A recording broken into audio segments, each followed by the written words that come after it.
Hi everyone, welcome back to How to Login. I'm back with another tutorial video on how to log into your PNC Bank account online. Keep watching the video till the end in order to learn how and subscribe to our channel by hitting the subscribe button. Also press the notification bell icon so that you'll never miss another update from us. Start off by opening up a web browser. Go to the address bar at the top and type in www.pnc.com and press enter. This will take you to the official website of PNC Online Banking. From this official website, click on the sign on button at the top right corner and this will bring up an expanded menu.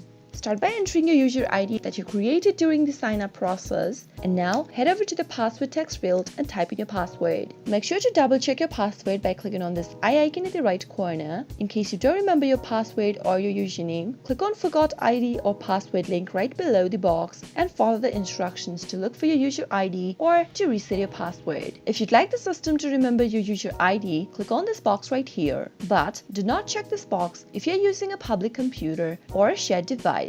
After typing in all of the credentials, click on the login button in blue and you'll be logged into PNC Bank account in no time. That is how it is done. It's pretty quick and easy. I hope you found the video to be helpful. If you did, go ahead and give us a thumbs up. Comment down in the comment box if you have a question or a feedback for us. I'll be back soon with more tutorial episodes again. Thank you for watching.